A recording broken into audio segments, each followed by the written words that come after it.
Este cambio de saludar, está presente. Bueno, empezamos. Okay. Bueno, buenas tardes. En primer lugar, gracias por acompañarnos en este espacio. También gracias a la Universidad de Blas Pascal por la invitación y por las actividades que estamos haciendo de manera conjunta y también por actividades que permitieron que esta actividad se llevara hoy a cabo previas y que hicieron que el licenciado Álvarez estuviera con nosotros en Encarnación. Bien, este ejercicio que vamos a compartir es un ejercicio que estaba más pensado para algo teórico, pero al final pudimos meterle algunos elementos prácticos, entonces tanto a la gente de casa como a la gente que está acá acompañándonos, vamos a invitarles a participar y a responder en algunos momentos, y también sobre todo pensando en que esto está pensado desde la práctica pedagógica, no desde un manual para llevar adelante una solución única, sino desde la posible construcción conjunta y también los posibles errores que se puedan encontrar, y sobre todo desde esa visión de que nada es único, sino que estos son unas pautas, unos pasos que se estuvieron probando, que como van a ver tienen su evidencia ya y su posición en congresos, pero que eso no significa ni mucho menos que esté totalmente cerrado. ¿Y por qué este tema? Bueno, en primer lugar hablamos de alfabetización siempre, desde cómo la gente aprende a leer, aprende a escribir, etc. Pero poco hay tratado todavía sobre alfabetización científica. Cuando digo poco es porque estoy en un proceso de tesis doctoral en estas primeras búsquedas profundas, no específicamente sobre alfabetización científica, pero sí sobre alfabetización informacional, sobre competencia mediática, etcétera, que se van relacionando de alguna manera. Y en este caso, el título responde a cómo podemos, tanto como docentes, como estudiantes, como ciudadanía en sí, podemos empezar a entender en profundidad algunos elementos que hacen a la ciencia para poder, sobre todo, democratizar el conocimiento y poder aprender día a día. Entonces, de ahí sale esta idea que está siendo, como dije, parte de una tesis doctoral. La idea de hoy es que podamos compartir experiencias, porque desde casa sé que hay personas conectadas también están ya metidas en el ámbito educativo, o, muy importante, ¿verdad?, como dice en el segundo punto, compartir nuestra experiencia pasada, presente y capaz futura. Cuando hablamos de pasado, todos estuvimos puestos en el lado de ser estudiante y seguramente todos pasamos por una monografía, un ensayo, etcétera, que en algunos casos nos dificultó un poco la vida, y con esto que vamos a estar mostrando hoy justamente lo que queremos es cómo suavizar esas emociones para encontrarle la utilidad a estos elementos de la ciencia, que son ensayos, monografías, artículos, informes, y que es muy importante para evitar algo que se conoce como infoxicación, es decir, que nos abrume la información disponible o que nos engañe cierta información con esto de las fake news, etc. Así que, a partir de eso, lo primero que quiero compartir con ustedes es lo que son los pasos del método científico y cómo eso se puede vincular con el aprendizaje en sí. Cuando estamos en un proceso de aprendizaje, aprendemos a partir de lo que observamos. Observando, entendido como lo que podemos leer, lo que podemos ver que hacen otras personas, etc. Entonces, esas observaciones nos empiezan a generar ciertas curiosidades, que es lo que nos lleva a lanzar unas preguntas que empiezan a tener unas respuestas hipotéticas que después tenemos que probar para ver si esas respuestas hipotéticas que estamos planteando tienen su lógica, no la tienen, adaptadas al contexto, etc. Una vez hacemos ese ejercicio de experimentación, pasamos al espacio de las conclusiones, donde podemos establecer con mayor o menor roturidad qué es lo que estamos encontrando y después mostrarlo. Siempre mostrar es fundamental porque es lo que nos permite compararnos para seguir construyendo. Y es ahí donde empezamos a seguir aprendiendo. Esta ruta, que es la del método científico, la comparto siempre con personas del ámbito educativo porque le encuentro similitud a lo que es una planificación. Cuando hablamos los docentes de que hay que llevar adelante una clase, ¿verdad?, siempre buscamos o tenemos unos temas que hay que cubrir. Esos temas los estudiantes ya vienen con un conocimiento previo, entonces vienen con unas observaciones sobre ese tema, a los cuales nosotros como docentes tenemos que apuntar a problematizar. ¿Problematizar para qué? Sobre todo para que puedan explorar nuevas formas de dar respuesta a una situación concreta y que puedan entender de que no hay una única respuesta concreta, sino que hay muchas formas de encontrar la respuesta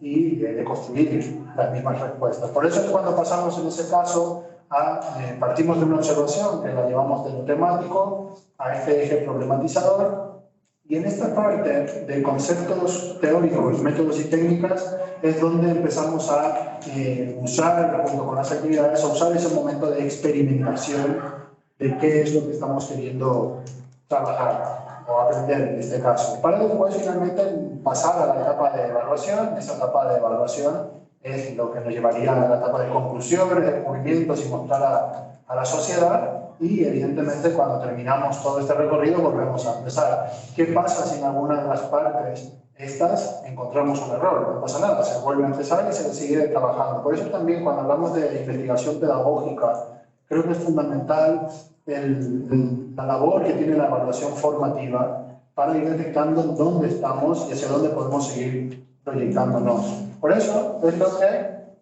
desde un tiempo para acá como que pude encontrar esta similitud entre el método científico, lo que hacemos los docentes a la hora de planificar, lo que hacen los propios estudiantes a la hora de planificar su aprendizaje, y también entonces la forma en que tendríamos que vivirlo, ¿verdad? El aprendizaje tendríamos que vivirlo como un proceso de investigación continua, no científica como tal, pero sí un proceso de investigación continua de lo que nos interesa, más de lo que nosotros estamos pudiendo aprender, o como docentes estamos pudiendo compartir. Eso es muy interesante porque se relaciona después con lo que Bernardo Restrepo, un educador colombiano, habla de la investigación y 3 formas que tiene la investigación que vamos a ver posteriormente. Entonces, después de ver esta estructura de que el aprender es similar o tiene similitudes al método científico, como dije, estamos abiertos a que puedan opinar si es cierto, si no es cierto, porque de eso se trata, del conocimiento que se valida. Desde ese punto de vista, desde que el conocimiento y el aprendizaje se genera de manera constructiva, es lo que planteamos que no hay, o mejor dicho, hay que llevar a preguntas abiertas, lo que Melina Furman habla como preguntas para pensar, preguntas para reflexionar. Hay que llevar a preguntas abiertas el aprendizaje y las partes que hacen el aprendizaje. Una de las cosas que solemos escuchar los docentes es que este profesor tiene didáctica, es que este profesor no tiene tanta didáctica, etcétera, ¿verdad? Bueno, una de las formas más fáciles de tener didáctica y sobre todo de ir haciendo didáctica, porque no creo que nadie tenga un manual de didáctica 100% fijo de didáctica para aplicar, una de las formas de ir haciendo didáctica es con las preguntas. Unas preguntas que no sean preguntas sí, no, sino que sean preguntas que, como ven ahí en el título, desestructuran, es decir, nos mueven el esqueleto tanto cuando aprendemos como cuando enseñamos, y que nos permiten empezar a generar digamos, unas bifurcaciones personales que vamos nosotros personalizando, propiamente dicho, para poder aprender. Y cuando hablamos de poder aprender de manera personalizada, estamos pensando en cuestiones como la inclusión. Cuando hablamos de inclusión es que todos tengamos las mismas opciones de aprender. Entonces, capaz también eso nos lleva a pensar que las evaluaciones 100% estructuradas tendríamos que ir cuidándolas y, por ejemplo, aplicar instrumentos de evaluación como son las rúbricas, o seguir apuntando a cuestiones como la autoevaluación y la coevaluación para construir en conjunto. Bien, volviendo a las preguntas, lo que vamos a ver ahora son una serie de preguntas que les voy a invitar a fotografiar, cuando digo fotografías que las puedan ver o que puedan sacar la foto y compartirlas. Y esas preguntas las vamos a después a poner en comparación con algo totalmente práctico. Entonces, fíjense en esta primera pregunta, o estas primeras preguntas.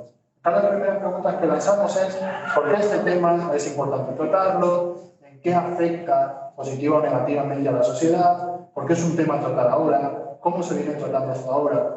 Estas preguntas, como ven, son preguntas que no se responden desde el sí y el no. Son preguntas que se responden desde qué pensamos, cómo vamos, hacia dónde estamos yendo, etc. Por eso, acá les comparto toda la serie de preguntas para que las puedan ir leyendo. Fíjense que además son preguntas que nos invitan a ponernos nosotros en el lugar, como es esta: ¿cómo vamos a obtener información? ¿Por qué? ¿A quiénes?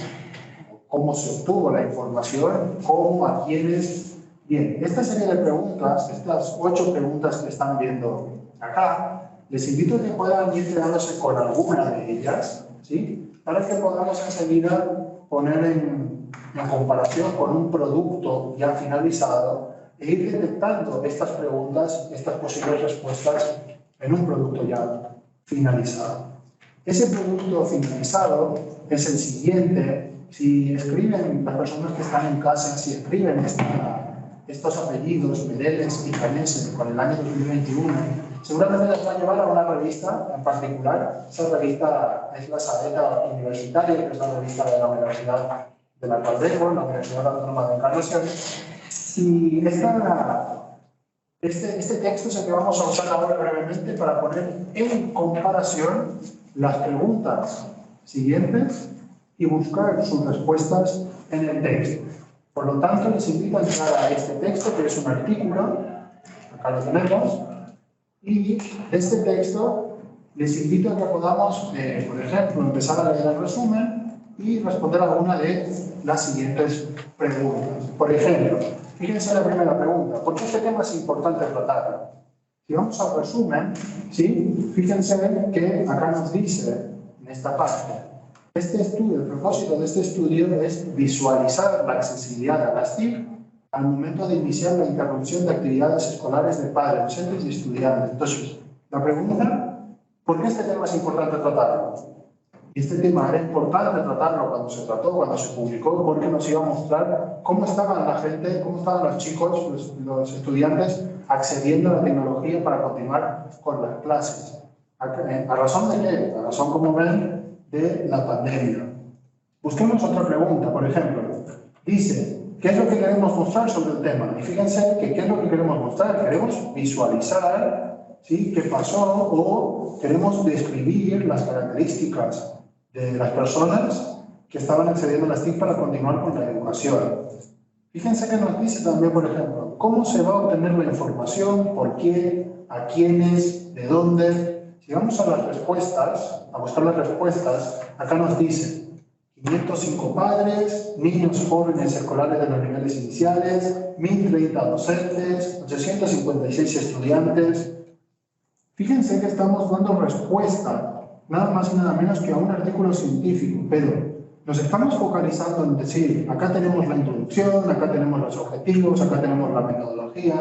Como van a darse cuenta enseguida, no estamos focalizándonos en partes estructurales del texto, estamos focalizándonos en preguntas que nos ayudan a pensar, que nos apoyan en la forma de pensar y que podemos ir construyendo de manera conjunta. Por eso, son preguntas que nos invitan a dejar de lado cierta conceptualización para pensar en cómo doy respuesta a esto y cómo lo estoy entendiendo. Por eso desestructuran, nos eliminan la estructura para estructurarnos creativamente, es decir, buscando respuestas reflexivas a la información que tenemos. Esto que estábamos viendo lo estamos haciendo a partir del artículo científico, que por ejemplo, si nos ponemos en cuestiones más detalladas, como son la metodología, acá podemos encontrar algunos elementos que sí quizás nos pueden dificultar entender. ¿Qué es una investigación con una muestra de hasta un 5%?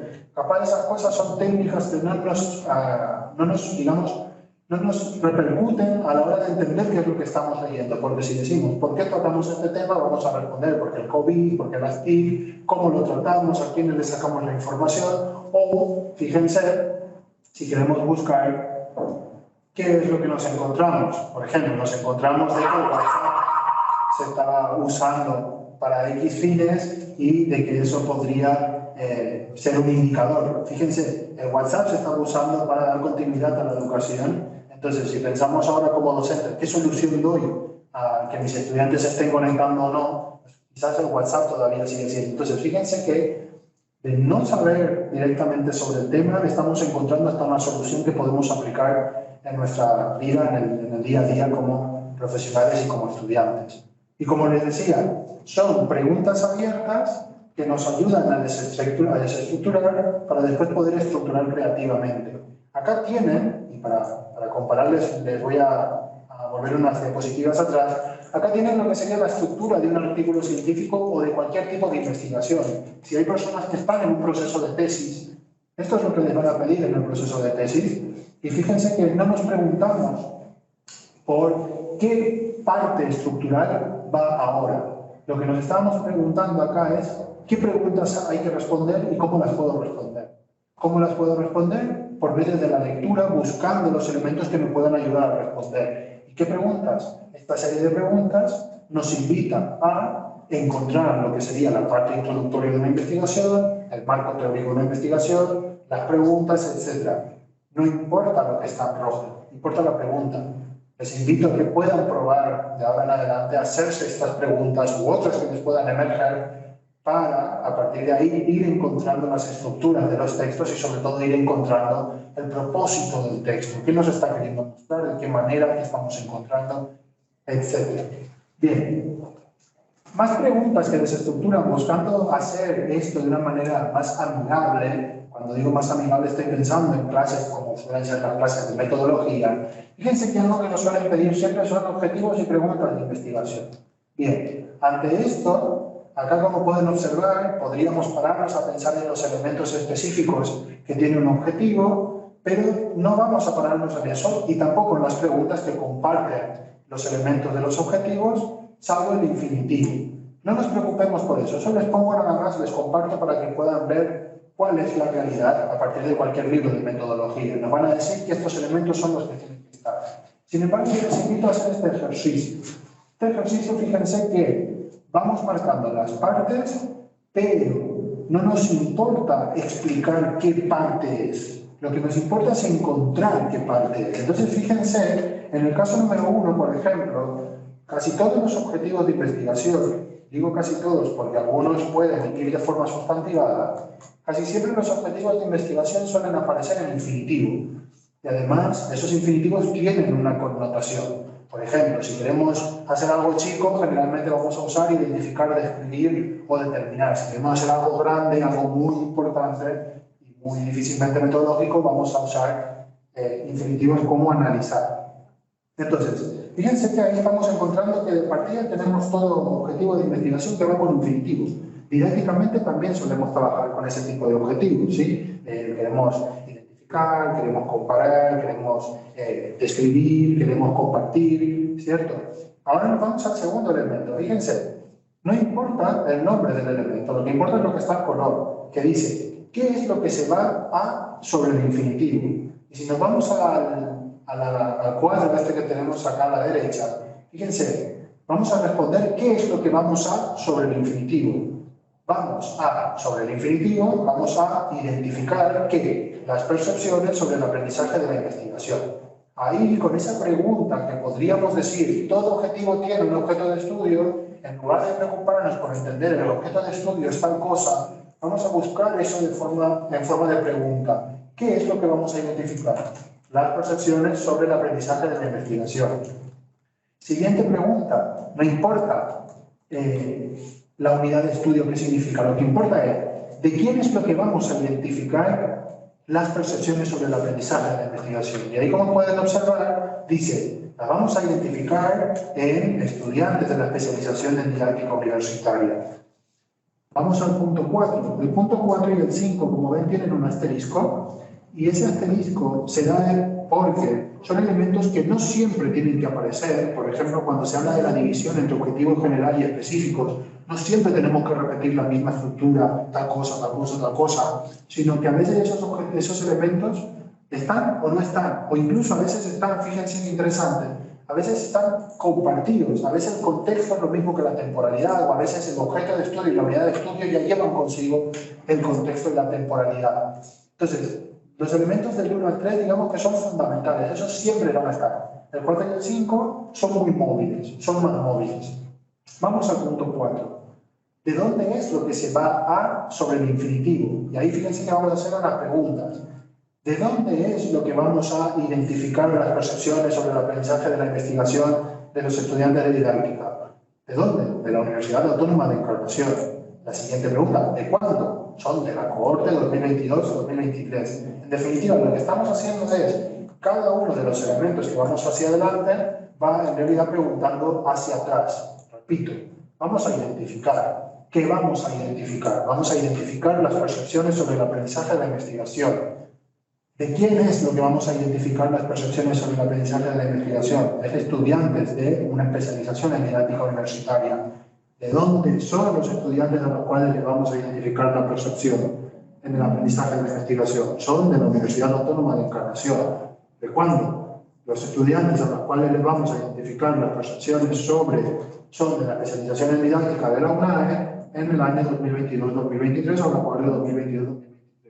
De esa manera podemos observar cómo una pregunta va permitiéndonos encontrar los elementos que hacen un objetivo y no nos tenemos que enfrascar en la comprensión del concepto. ¿Qué es un objetivo? Un objetivo es un elemento constituido por un infinitivo y un objeto de estudio, de un área de estudio, de los cuales eso a cualquier persona le podría generar una fijación con responder a una pregunta cerrada a partir de un libro. De la otra manera, fíjense que podemos abrirlo, podemos desestructurar ese libro para poder empezar a encontrar los elementos que nos permitan responder a estas preguntas.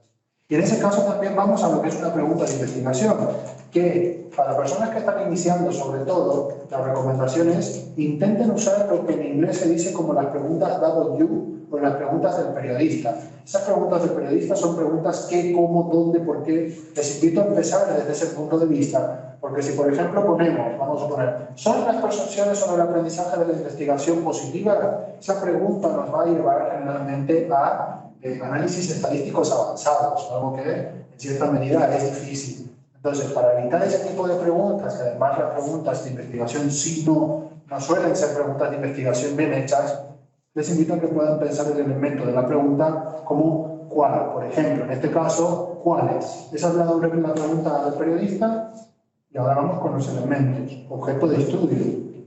¿Cuáles qué? ¿Cuáles son las percepciones sobre el aprendizaje de la investigación? ¿Cuáles son las percepciones del aprendizaje de la investigación en estudiantes de la especialización en didáctica? ¿De dónde son los estudiantes a los cuales les estamos midiendo las percepciones sobre? ¿De qué año? Entonces, nuevamente, igual que hicimos con el objetivo, vamos hacia atrás con unas preguntas. Y por último, acá tenemos estas preguntas. Este apartado, y acá les voy a dar unos minutos para que puedan responder a estas preguntas y quizás, si yo no lo veo acá, lo podés compartir, Cruz. ¿Sí? Tenemos acá 3 preguntas, y acá también las personas que están presenciales pueden aportar. Tenemos 3 preguntas. ¿Cómo se va a obtener la información? ¿A quiénes o de dónde se va a obtener? ¿Y qué técnicas o instrumentos y elementos vamos a utilizar? Esas 3 preguntas las podemos responder a partir de lo que ven en la parte verde, que dice, el tema que estamos queriendo estudiar es percepciones sobre el aprendizaje de la investigación en estudiantes de didáctica universitaria. El objetivo es identificar las percepciones sobre el aprendizaje. Entonces, la pregunta que les haría ahora es, ¿cómo ustedes obtendrían la información sobre las percepciones sobre el aprendizaje de la investigación? ¿Cómo lo harían? ¿A quiénes le preguntarían? ¿Y qué instrumentos o qué elementos usarían? Yo preguntaría una encuesta. Una encuesta. A los estudiantes. Una encuesta a los estudiantes. ¿Más opciones? Entrevistas. Entrevistas o grupos focales. Perfecto, bien. Por ejemplo, también existen estrategias participativas, Claro. foros, o por ejemplo, se abre una pizarra, se pone un POSIT, y en ese POSIT tienen que responder esta pregunta, entonces después yo ahí tomo el dato, me pongo a analizar, análisis de qué, seguramente análisis del discurso o análisis de contenido. Esos elementos que estamos respondiendo no son nada más y nada menos que la base de toda metodología. Y si lo pasamos a la docencia universitaria o a la docencia en las escuelas es, ¿qué voy a hacer para ejecutar mis clases? Y si lo paso al rol de estudiante es, ¿cómo me voy a organizar para poder estudiar lo que tengo que estudiar? ¿Cómo me voy a organizar? ¿Voy a planificar en tal lugar? ¿Voy a planificar en tal hora? ¿Tal cosa? ¿Cierto? Entonces, son preguntas que si nosotros las pasamos a lo técnicamente metodológico, vamos a estar respondiendo a preguntas como, ¿cuál es el enfoque de la investigación? ¿Cuantitativo, cualitativo o mixto? ¿Qué tipo de investigación es? ¿Descriptiva, correlacional, exploratoria? Vamos a pensar, por ejemplo, ¿de dónde se tiene la información? Que si es encuesta, que si es entrevista, que si es abierta, que si es cerrada, que si tiene cosas, que si es cuanti-quali, ¿verdad? ¿A quiénes? Que si es un muestreo aleatorio, si es no probabilístico. Es decir, son elementos complejos que en lugar de estructurarlos bajo conceptos, los abrimos y los desestructuramos con preguntas. Esto que les estoy mostrando, esta parte concretamente, la puse a prueba en una feria científica con personas que eran civiles, no eran investigadores. Y lo hicimos con un proyecto de investigación en ciencias de la salud, psicología, con ciencias de la salud estaba mezclada ahí. Y les cuento que hubo personas de la calle que pudieron entender todo el protocolo de una investigación que estaba financiada con $30.000. Entonces eso significa, ¿verdad? Muchas gracias. Eso significa que estas preguntas nos llevaron a poder entender la literatura. No a ser investigadores, no a ser metodólogos, pero sí a entender. Y a partir de ahí es cuando aprendemos algo donde empezamos a poder despegar y a empezar a ser más técnicos, ¿cierto? Entonces, fíjense, les quería mostrar eso nada más para que pudieran considerar, evidentemente este material lo podemos compartir libremente, para que pudieran considerar en cualquier acción, en cualquier actividad que ustedes tengan que hacer académica, en lugar de pensar en conceptos y en estructuras, pensar en preguntas. En preguntas y en pensar responder a esas preguntas, no desde los conceptos y las técnicas, sino desde lo que ustedes están comprendiendo. Cuando digo comprendiendo, es algo que nos invita a construir y a decir, capaz no hay una verdad absoluta. Podemos ir encontrando complementos entre partes. ¿Hasta ahí estaríamos bien? ¿Sí? Bien. Vamos a pasar ahora a esta parte que son experiencias. Experiencias de cómo estuvimos trabajando en la formación docente, la inclusión y sobre todo el aprovechamiento de la ciencia. Cuando hablamos de la ciencia, en este caso son ciencias de la educación o la pedagogía, cómo hicimos algunas prácticas para que los estudiantes pudieran perder el miedo a la investigación y a los elementos que hacen a la investigación. Les estoy mostrando lo que era anteriormente son las primeras clases. Ahora ya son clases más profundas. Entonces acá tienen ¿en qué se diferencian o parecen? ¿Y qué es lo que pasó? ¿Qué propuesta podríamos hacer? Esas preguntas son preguntas que quiero que ustedes se ubiquen también en ¿cómo hago yo mi clase? ¿O cómo aprendo yo? ¿Qué dice la literatura? ¿Qué es lo que pasó después de leer esa literatura y de lo que yo viví? ¿Y cómo puedo mejorar? Esos elementos que estamos viendo ahí son lo que después vamos a ver, nada más y nada menos preguntas que nos llevan a la discusión y a la conclusión de cualquier investigación. ¿En qué nos parecemos? ¿En qué nos diferenciamos? ¿Y qué podemos hacer? Bien, en este caso les cuento cómo fue la experiencia. Lo primero que hicimos fue seleccionar unas citas relacionadas con el aprendizaje, con la citas bibliográficas. Así es, por ejemplo, un libro que usamos muchísimo fue el de Melina Furman, que se llama Enseñar Distinto, después el texto de Restrepo. Ahí fuimos usando citas, es decir, el docente se lo ubica como curador de contenidos, genera un material y en ese material teníamos una lista de 10 citas diferentes. ¿Está? Esas citas lo que hicimos fue en una hoja dársela a cada estudiante. Entonces cada estudiante tenía una hoja con citas. Y lo que tenían también detrás de esa hoja eran dos preguntas. Las preguntas eran, de todo lo que vimos en la asignatura, que estábamos ya a final de semestre, ¿qué es lo que aprendimos muy bien y por qué? Entonces el estudiante está haciendo un trabajo de metacognición, de sentirse él a sí mismo, de qué es lo que hizo bien. Estas preguntas se aplican a nosotros como docentes. ¿Qué es lo que me salió bien en el semestre y por qué? Y la otra pregunta es, de todo lo que habíamos visto en la asignatura, ¿qué son elementos que todavía podemos seguir aprendiendo? Y como ven, la pregunta es ¿por qué?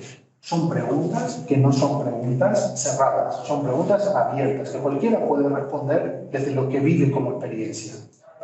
El siguiente paso era, los estudiantes respondían a estas preguntas después de haber leído también las citas. Entonces los estudiantes empezaban a usar esas citas para dar respuesta a sus preguntas. Cuando terminaban de responder, por ejemplo, vamos a poner que una cita decía, todo estudiante aprende con el ejemplo, con la práctica.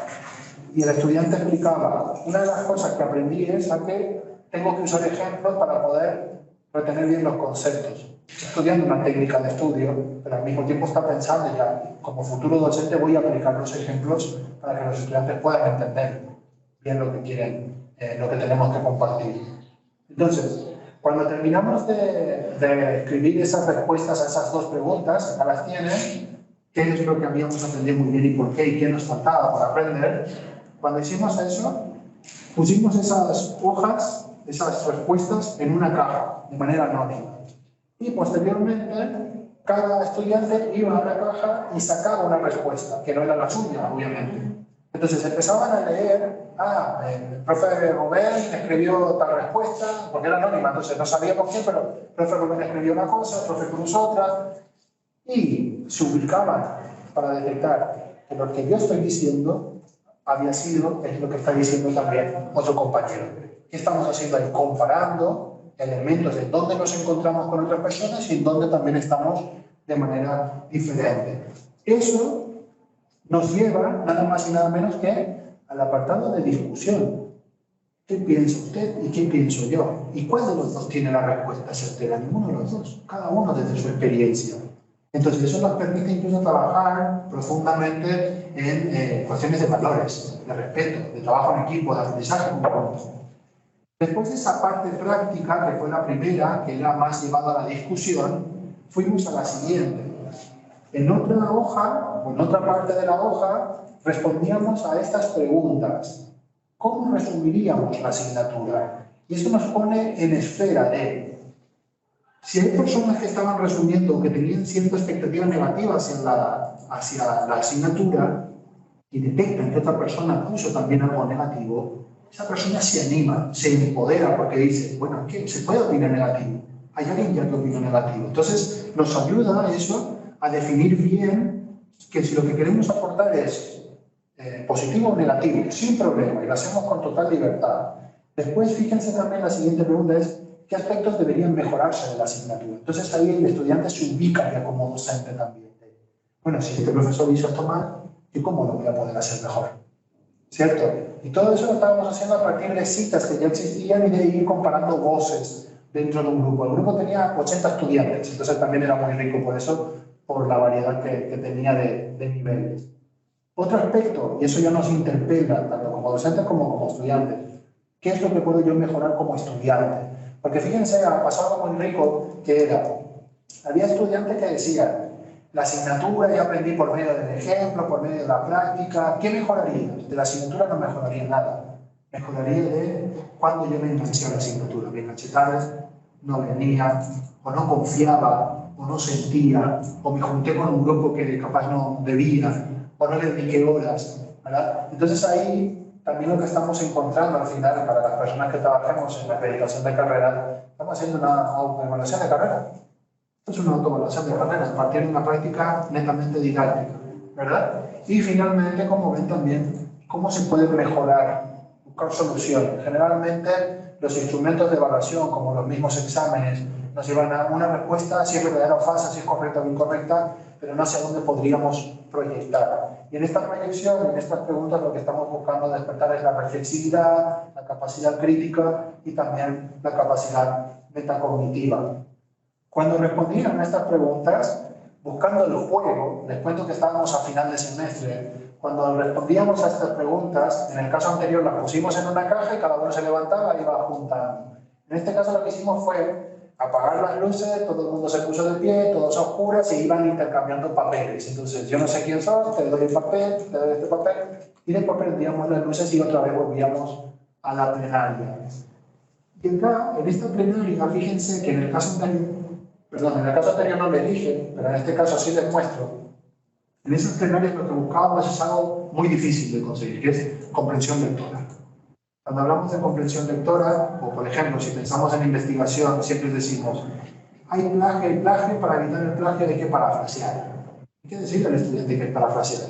La palabra suena difícil inclusive, ¿verdad? Entonces, lo que hicimos es, cuando ya teníamos todas las respuestas, dijimos, bueno, lean las respuestas, subrayen esas respuestas, destaquen lo que ustedes consideren y explíquenlo, pero pónganse en el lugar de la persona. Ustedes no saben a quién están sosteniendo su argumento, pero sí saben quién está detrás. Entonces, sostengan ese argumento, no se puede leer, explíquenlo con sus propias palabras.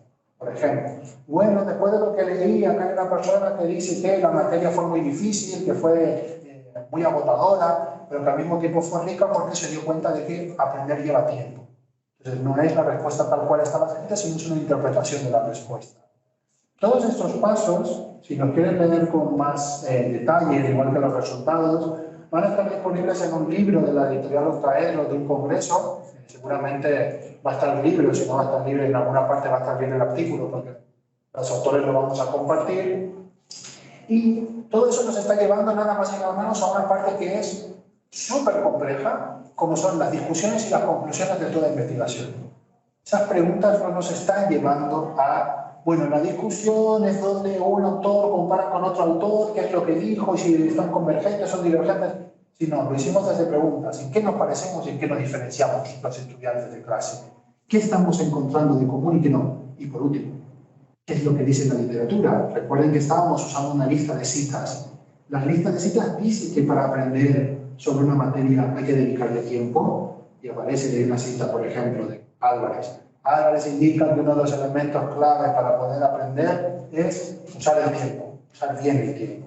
Y ahí el estudiante dice, lo que yo dije es lo que dijo otro estudiante, pero es lo que dice la literatura. Entonces ahí también estamos fomentando, en cierta medida, que el estudiante empiece a detectar que la literatura es un potencial muy fuerte. Por eso es lo que en este encuentro también estamos hablando de alfabetización informacional. Resultados que les quiero mostrar al respecto de esta práctica. Esta práctica que les estoy mostrando la hicimos en una clase final de semestre, todos agotados, todos nerviosos por los exámenes.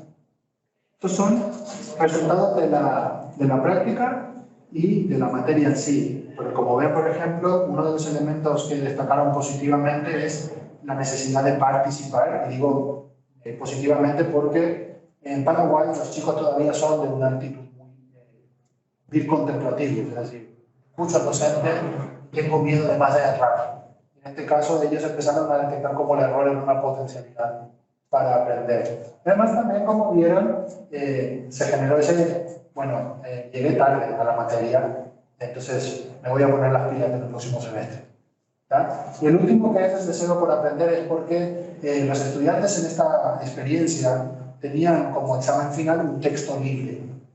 Ese texto libre evidentemente tenía que tener las partes que acabamos de mostrar, una introducción, unos objetivos, una explicación de cómo llegaban hasta esa reflexión, y hubo estudiantes que usaron literatura que no estaba en el aula virtual. Es decir, salieron a buscar literatura por el mundo porque le encontraron el placer de seguir complementando su aprendizaje más allá del aula. Vamos con esta experiencia número 2. Esta experiencia número 2 duró 4 clases, por eso le puse de nombre a esta diapositiva 4 clases, muchas cosas. 4 clases, 4 horas a cada 2 semanas, en un posgrado. Ya saben que un posgrado es un poco más complejo que un grado, ¿verdad? Y teníamos que dar estructura de la investigación, el contexto de ciencia y tecnología, normativas, que las normativas, Dios mío, APA, que es un rompedero de cabeza para todo el mundo, ¿verdad? Y la redacción académica. Esta experiencia fue realizada en el grupo de didáctica universitaria, es decir, personas que se están preparando para ser docentes en la universidad. Y en este contexto, lo que encontramos y lo que trabajamos, desde el enfoque que trabajamos, fue desde este contexto. Y incluso les dejo ahí el artículo para que lo puedan leer ustedes también y descargar y usar. Esta experiencia nos basamos ¿por qué tenemos que enseñar sobre metodología en la universidad? La respuesta no es porque tal cosa, sino una de las cosas que hicimos fue, vamos a indagar en las estructuras de investigación que hay en nuestro país. Existe el CONACYT, que es el Consejo Nacional de Ciencia y Tecnología. Acá está la web, acá está el reglamento de creación. ¿Por qué crean esto? Existe el Consejo Nacional de Educación Superior, que marca la ley educativa que hay que hacer tal cosa en las universidades. Vamos a buscar en esa normativa qué pone sobre investigación. Fíjense que además las pautas son concretas. ¿Qué pone sobre investigación? No es vamos a leer y a ver qué pasa, no. Vamos a buscar qué pone sobre. Y en ese caso también, por ejemplo, una cosa que hicimos en esta experiencia fue algo tan simple como poner el buscador de textos y qué palabras poner a la hora de buscar.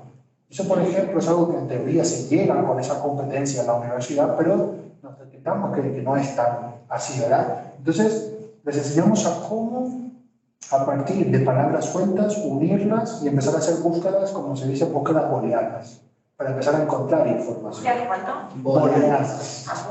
Booleanas.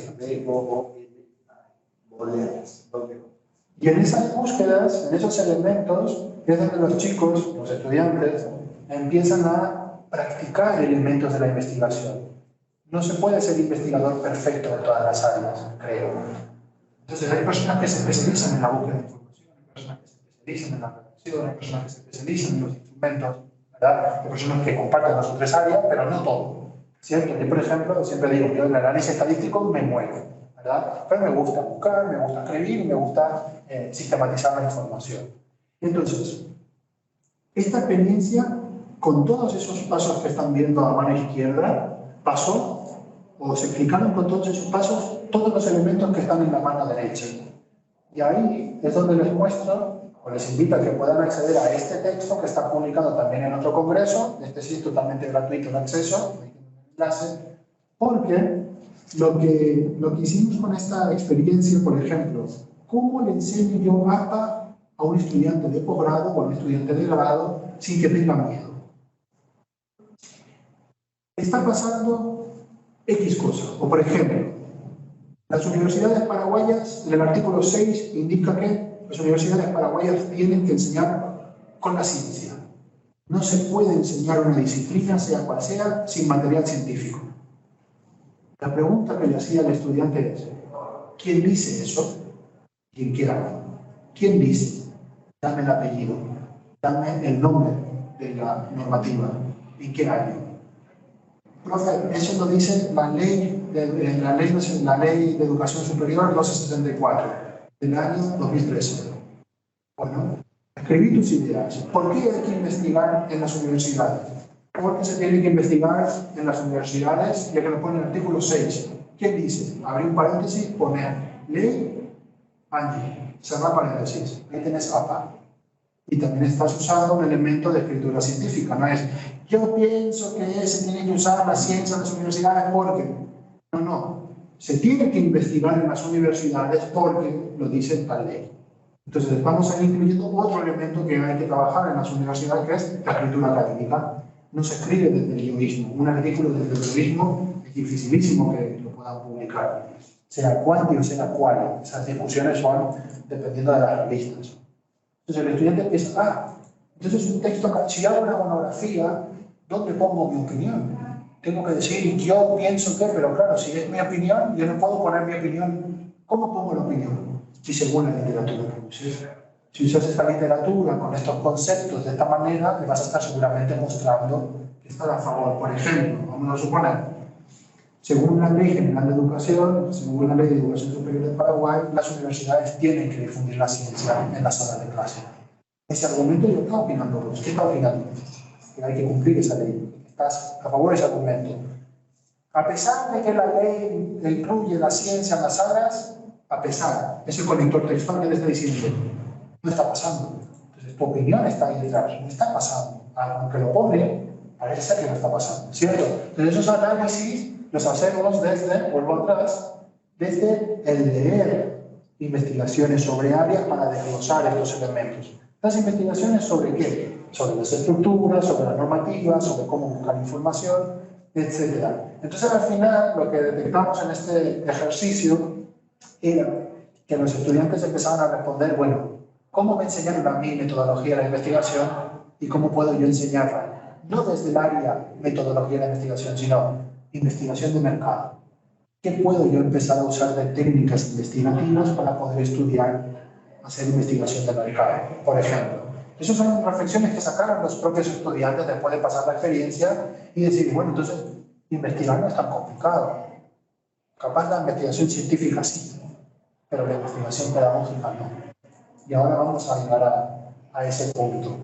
Antes de pasar a esta experiencia 3, estamos ya acercándonos al final. Quería saber si tienen alguna pregunta ustedes acá o desde lo virtual, si hay alguna pregunta o alguna sugerencia también que quieran hacer, o si se quieren ubicar ustedes de cuando eran estudiantes, cómo les enseñaron esto, cómo lo vieron, ahora como docentes, cómo lo están ejecutando también. Tú dijiste recién que más complejo era el abordaje de las conclusiones y de la discusión. Sabes que yo tengo una carrera de grado y donde más tiempo invertimos es en el tema del problema de los objetivos. Pero es increíble. Mira que la licenciatura tiene el primer semestre teoría y método 1, en el segundo semestre teoría y método 2, y después, cuando entras con el proceso de trabajo, de elaboración del trabajo final, la universidad les pone un asesor metodológico a los estudiantes y ellos deben buscar su asesor técnico, digamos, de contenido. Qué increíble, ¿eh? Estoy hablando, Mati, no sé, el asesor le hace devoluciones cada 15 días, el metodólogo, y estamos hablando de 8 devoluciones para terminar de redondear, y teóricamente traen el anteproyecto de teoría y método 2. Increíble. Está bien, mirándolo de tu costado, digamos, la discusión no es algo que sea de excelencia, y las conclusiones tampoco, pero no tienen tanto rollo a la hora de hacer esas construcciones, pero sí el tema de los objetivos y el problema. Increíble. Ya. Y está bien, es educación física, ¿no? Donde no hay un recorrido largo, digamos, es investigación, que no es un tema menor, ¿no? Claro. Acá en el país, yo te cuento, en el país se empezó a investigar con la aparición de la licenciatura en el año 90. Desde el 90 a esta parte hubo 3 conversiones de plan a nivel nacional de los institutos de formación docente en educación física y desapareció la materia de investigación, salvo en los institutos de formación docentes universitarios, donde ahí sí están obligados a que esté metido en la currícula de investigación. Pero si no, no hay. Y tenemos casi 300 institutos de formación docente en educación física en el país. De esos, no tengo el recuento, pero debe haber 20 universitarios. O sea, la investigación no está en la matriz de la educación, quizás, digo yo, por pensar, ¿no? Claro. Bueno, justo uno de los motivos por los que estoy acá en Córdoba es para mostrar la realidad de los IFD, de los Institutos de Formación Docente, en investigación en Paraguay, ¿verdad? En los de gestión oficial. Y justo se detecta eso y la malla curricular ahora se actualizó poner más componentes de investigación en toda la carrera de formación docente, pensando en que la investigación pedagógica es la forma de estudiar lo que pasa en el aula, de lo que podemos mejorar y de cómo los estudiantes pueden construir conocimiento. Eso es lo que viene justo ahora. En cuanto a la opinión que tenemos en este caso diferente, desde mi experiencia con las clases de metodología, yo creo que depende también un poco del contexto en el cual está cada una de las realidades. En Paraguay, la comprensión lectora es muy baja, lo muestran resultados de pruebas como PISA-D o el mismo SNEPE, que es propio de Paraguay. Y entonces, la parte discursiva y reflexiva de conclusión son partes que llevan a justamente eso, reflexionar mucho, encontrar similitudes, comparar, encontrar diferencias, comparar, ¿verdad? Entonces, es ahí donde el grupo que no viene con un desarrollo lingüístico interesante es de respuesta lineal. Es decir, es blanco o negro, es blanco. No es blanco porque tal cosa, pero también puede ser negro porque no abre. Y en el cambio, en el tema de los objetivos y los problemas, lo que nosotros detectamos, por ejemplo, desde la experiencia que tenemos varios docentes de metodología, en este caso es, el problema es que se piden objetivos y preguntas su problema como punto de partida para toda investigación. Pero claro, si el estudiante no leyó, y si además el estudiante llega con un déficit de comprensión lectora, cuando esas partes son muy meticulosas de que hasta dónde quiere llegar. Porque, por ejemplo, comparar las habilidades físicas de los estudiantes de la Universidad Blas Pascal. ¿Cuántos estudiantes hay? 1000 y pico. No, pero yo creo que puedo llegar a todos. ¿Estás seguro? Frenar. Entonces ahí hay que hacer, porque después, ¿cómo van a hacer? No, yo voy a querer pasar una encuesta. Ah, ya. Cuando empieza la encuesta y de los 1000 te respondan 2, ¿qué hacen? Entonces ahí es donde se empiezan a ver esas divergencias entre cuál es el problema real, hasta dónde puedo llegar, ¿verdad? Y eso creemos también que viene desde la teoría que la gente puede conocer previa. ¿Dónde tiene que conocer la teoría previa? Vamos a empezar a meter artículos sobre los temas que pueden ser relacionados con el perfil de ingreso de la carrera, en primero, en segundo, en tercero, ¿verdad? Y no pensar en, bueno, estoy en primero y tengo que hacer un proyecto interdisciplinario, por ejemplo. Y todas las partes tengo que cumplir. No. Empieza a leer y va a ser una parte muy brutal. Porque después cuando llega al cuarto ya habrán leído, ya habrá podido y capaz también desarrollamos la competencia lingüística. ¿Me explico? Sí, sí. Por eso nosotros estamos trabajando también muchísimo en reforzar nuestros equipos de cómo entender esos proyectos interdisciplinarios entre cátedras, ¿verdad? Y los roles. ¿Qué materia puede hacer tal? ¿Qué materia puede hacer cuál? ¿Por qué? Pues dependiendo, porque si vos tenés, vamos a suponer, tenés el estudio de mercado como materia, el estudio de mercado, ¿qué puede hacer? Perfectamente ir a estudiar el mercado. Entonces, hoy con mi instrumento más para brazo a probar qué es lo que quiere la gente. ¿Me explico? ¿Y quién se encarga de armar el instrumento? Bueno, el que tiene conceptos de marketing 3. Ese es clave para leer y armar los conceptos, para que después se vuelven el instrumento y se vayan con el instrumento. ¿Me explico? Eso también es un trabajo de equipo muy fuerte que se tiene que hacer y que en nuestra realidad latinoamericana es compleja, porque la dedicación exclusiva a instituciones no está tan habitual, por lo menos en Paraguay. ¿Ven? Acá hay una consulta. María Triziana Piazza a la consulta, si no es un mensaje. Todo es muy claro e interesante sin consulta. Muy importante lo de las experiencias e investigaciones. Así que bueno, Bien, estamos bien entonces hacia ahí. Vamos a avanzar a la siguiente experiencia entonces para ir cumpliendo con los tiempos y todo está abierto para que puedan seguir aportando en esto que, como dicen, son experiencias y vamos construyendo.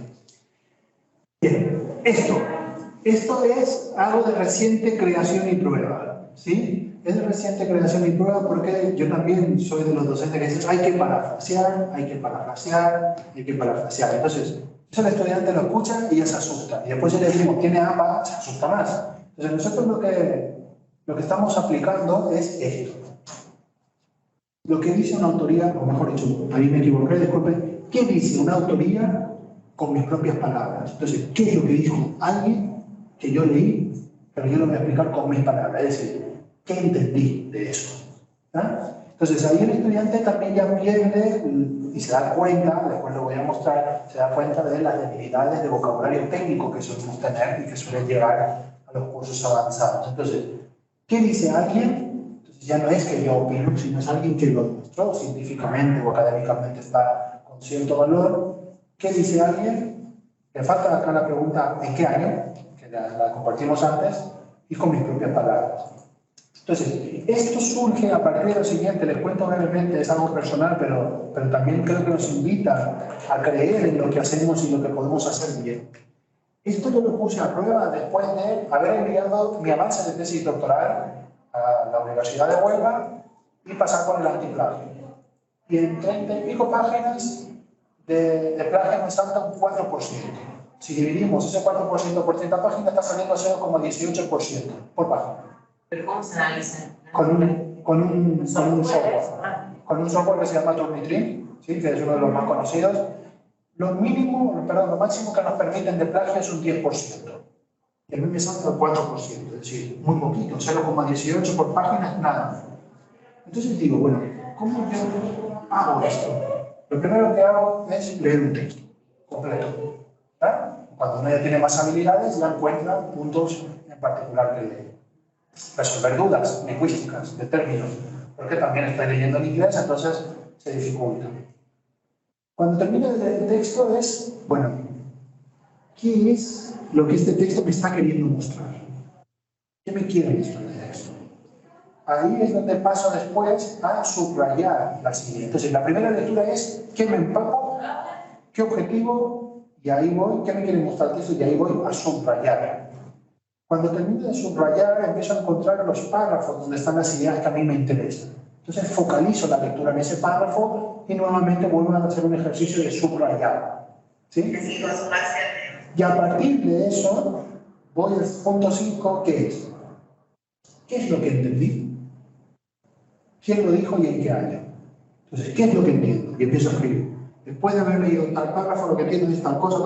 Voy a poner un ejemplo. Después de haber leído un párrafo, una de las cosas que entendí fue de que existen dudas existe un concepto que se llama dudas deseables.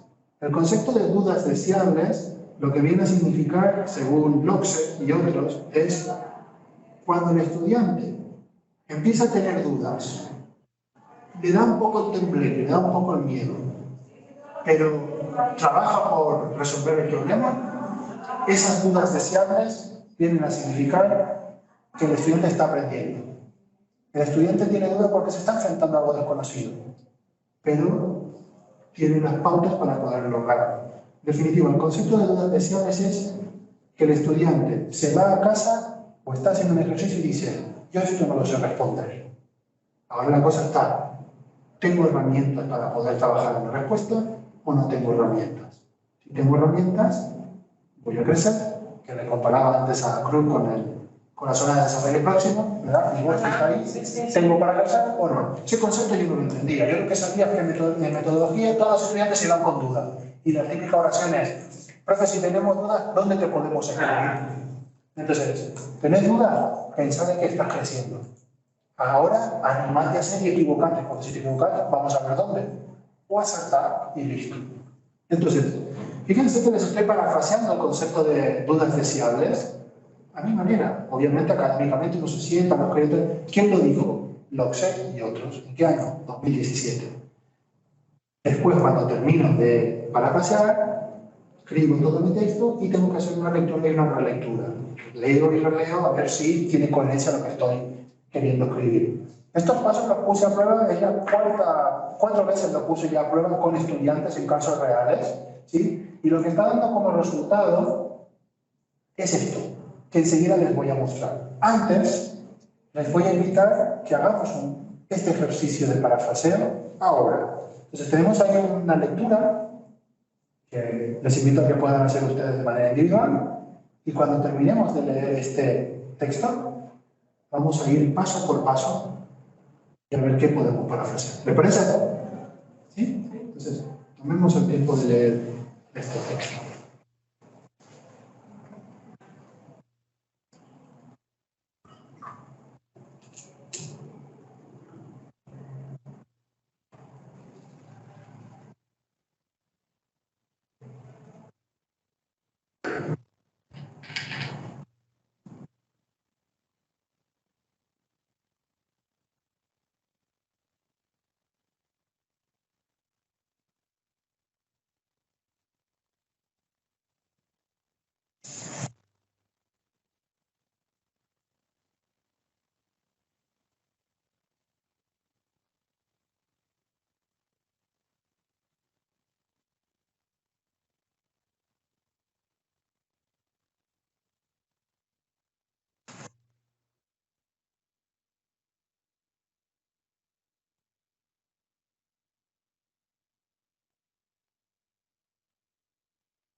¿Lo tenemos?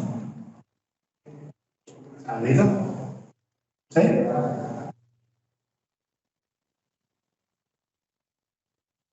Bien. ¿Lo leímos? ¿Qué parece ser que nos quiere mostrar ese texto? 3 instancias de análisis para conducir una investigación y para, de alguna manera, guiar a los estudiantes en ese proceso. Perfecto. ¿Tenemos una respuesta? Sí, muestra 3 miradas bien distintas. En una donde se mira a sí mismo, digamos, para ver qué puede modificar de su práctica. El otro mira a los estudiantes para ver qué puede cambiar para modificar la práctica con ellos. Y la otra es una mirada conjunta, digamos, entre el estudiante y el maestro.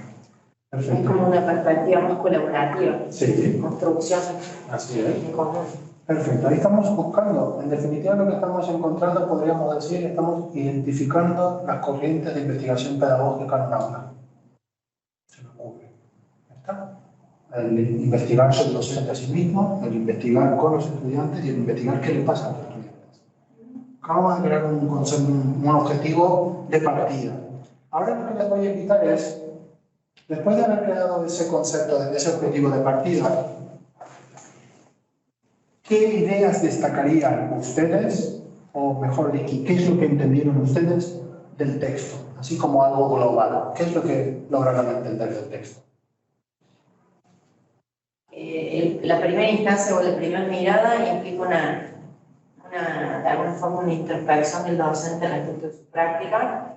La segunda implica la forma en que se proyecta con los alumnos, y la tercera, quizás, esa labor sinérgica que implica construir con el alumno. Profesor Bueno. Yo diría el tema de la reflexión, de la práctica. Eso me parece que Y pueden ser dos discursos que son complementarios y son dos autores distintos y los dos están teniendo la razón, pero cada uno está focalizando en lo que capaz está generando más interés. Lo están explicando con sus propias palabras, por lo tanto lo están parafraseando. ¿Quién lo dijo eso? Eso es un texto que me parece que no puse la cita, aunque se me la comió es un texto de Bernardo Restrepo, es un texto que existe, es un resumen esto se llama Investigación en el aula, de Bernardo Restrepo en el año 2009, ¿verdad? Esta práctica que ustedes están haciendo en los estudiantes que están iniciando en grado o que están incluso en posgrado, probablemente, les cuesta la vida. Entonces, el profe me salta la antiimagen, me sale 50% de plástico. ¿Cómo hago? Hay que parafrasear. ¿Y qué parafrasear? Esto. ¿Verdad? Esto, del cuento que yo estuve buscando en literatura, de qué paso seguir, y no encontré hasta el momento. Ojalá encuentre en algún momento también para comparar. Pero si no, de momento, lo que podríamos decir es que Matías Denis está diseñando unos pasos que los va a poner a validar. Este protocolo es validable. Vamos a ver qué pasa. Estoy generando un conocimiento científico desde lo pedagógico. ¿Sí? Obviamente tengo que trabajar en publicarlo, mostrarlo en congresos, en revistas, para ver qué va saliendo. ¿Cierto? Bien. Antes de hacer esta práctica, uno le pregunta a los estudiantes, ¿cómo te sentís? Yo siento miedo, la crisis esta, ¿por qué nos mandan a hacer tesis? Esto es todo horrible, acá no hay Cristo que viva. Miedo al error, esa es típica. Dos respuestas diferentes tuvimos acá. ¿Quién está errado? Ninguno de los dos, cada uno. Entonces eso es también lo que le hace sentir al estudiante. ¿En qué te querés especializar? En los tres, en la reflexión conjunta. ¿Me explico? Cuando terminamos este ejercicio, que fue un ejercicio que duró 1 hora y media, ¿qué sale? El primero, el que estaba más agobiado de todos, se lo dijo, profe, inspiración. Eso fue el viernes pasado. Inspiración. Esto a mí me da a entender de que todo se puede. Genial. Quiero hacer. Y como ven, ahí también salen otras cosas como es menos difícil. ¿Por qué? Porque se muestra paso a paso y de manera práctica. ¿Sí? Menos difícil. Profe, se necesita tiempo. Y sale también el típico de nosotros trabajamos muchas horas. Entonces, voy a decir, y un fin de semana de asado lo vas a tener que invertir en el fin de semana de lectura. Y es eso. Todos damos y vamos y volvemos algunas veces, ¿sí? Ayuda a asado ahora, claro, de pronto no son incompatibles. O el asado del previo de, no sé, del mate. La cuestión no es son gestión. incompatibles. Ahí está. La autogestión que ellos van a tener que hacer de sus tiempos también, ¿cierto? Después acá sale también de comprensión y a pensar, ahora entiendo por qué tal cosa significa tal cosa, ¿cierto? Que es flexible. Ustedes acaban de ser un ejemplo claro de que el aprendizaje es flexible, las respuestas en el conocimiento científico tienen esa apertura de ser flexibles, permiten la creatividad y la típica que sale siempre, ahora parece fácil, pero cuando después tengamos dudas volveremos a preguntar. O sea, esa no falla, la última de todas. Ahora parece fácil, pero cuando después tengamos dudas volveremos a preguntar. Sí. Esa está bien, porque eso está generando caminos de dudas deseables, que le decimos, claro. Y ellos necesitan esa aprobación, y todos necesitamos siempre un poco de aprobación para ir hacia adelante. En definitiva, con estas experiencias y con estos pasos que les estoy mostrando como para incentivar las preguntas reflexivas y abiertas sobre los conceptos, lo que estamos queriendo sacar adelante es una. Esto es porque estaba pensado esto para educación, creo que la gente ya está conectada a la educación, ¿cierto? Todos. ¿Sí? Entonces, lo que entendimos de la lectura de Restrepo, investigar para los docentes de formación docente no tiene que ser una obligación, tiene que ser un día a día. ¿Qué hago? ¿Cómo lo hago? ¿Qué resultado me da? ¿Qué pasa? ¿Cómo está pasando? ¿Qué resultado está dando? ¿Qué hacemos en conjunto? ¿Cómo lo hacemos y cómo? Eso a partir de la lectura de Restrepo y de ese resumen que ustedes acaban de leer. Cuando hacemos estos trabajos de monografía, de investigación, de búsqueda, de exposiciones conceptuales, etc., lo que estamos buscando es democratizar el conocimiento, construir conocimiento, darnos cuenta de que todos tenemos algo para aportar y todos tenemos valor, de que hay unos pasos seguramente que seguir que le van a dar más o menos veracidad a lo que queremos mostrar, pero creería que no es nada inalcanzable. Y todo esto, como ven ahí está el concepto de dificultades deseables, es porque la única forma de aprender es aportando, compartiendo, equivocándonos y volviéndonos a construir. Y eso es la ruta de aprendizaje, que es lo que marca el método científico. Observamos, preguntamos, hipotetizamos, ponemos a prueba, concluimos, si no sale bien, volvemos atrás y sucesivamente. Y el aprendizaje también está visto de esa manera. A partir de esto, les invito a ustedes y a los que están como docentes o como futuros docentes a que creen su propio protocolo, sus propios pasos. Estos son los míos y a mí me están dando un buen resultado. Prueben, ajusten, compartamos y veamos qué podemos encontrar. Para terminar ya, este libro es un libro que en su momento me gustó muchísimo, es un libro que creo que en algunas librerías de Argentina lo pueden conseguir, porque es de una cátedra de la Universidad de Valencia. Y a mí cuando me preguntan de primera, profe, ¿por qué tenemos que investigar? Porque eso es lo que más humanos nos hace. La comunicación ya no es lo único que los humanos, los animales se comunican. Los animales no sabemos todavía si piensan o no piensan. Porque algunos ven venir la presa y saben cuándo tienes. Entonces, algo de pensamiento parece que tienen. Pero en la ciencia es algo que sí que solo de momento parece que los humanos estamos pudiendo hacer. Entonces, les dejo este libro y les digo, la ciencia es lo que nos hace más humanos. El poder reflexionar, compartir, buscar, crecer y seguir debatiendo con el conocimiento. Eso sería todo de mi parte. Muchas gracias por compartir este espacio, también por sumarse con sus aportaciones y los comentarios que estuvieron haciendo, y les invito a seguir conversando cuando gusten en otros espacios. Bueno, muchísimas gracias, Matías. Y bueno, como ustedes sabrán, en estas intervenciones tratamos de realizar desde las carreras de educación de la Universidad Blas Pascal. Hoy contamos con la presencia de Matías Denis, coordinador del Centro de Investigación y Documentación de la Universidad Autónoma de Encarnación, Paraguay, investigador categorizado PRONIC del Consejo Nacional de Ciencia y Tecnología de Paraguay. Matías, ha sido un gusto haber trabajado contigo la alfabetización científica e informacional y su relación con la educación, sobre todo haciendo referencia a la propia práctica docente y su incidencia en las aulas en la actualidad. A los asistentes, agradecerles nuevamente por su participación, y allí tienen en el chat de la reunión el formulario para acceder al certificado de asistencia. Muchísimas gracias por participar. Hasta un próximo encuentro.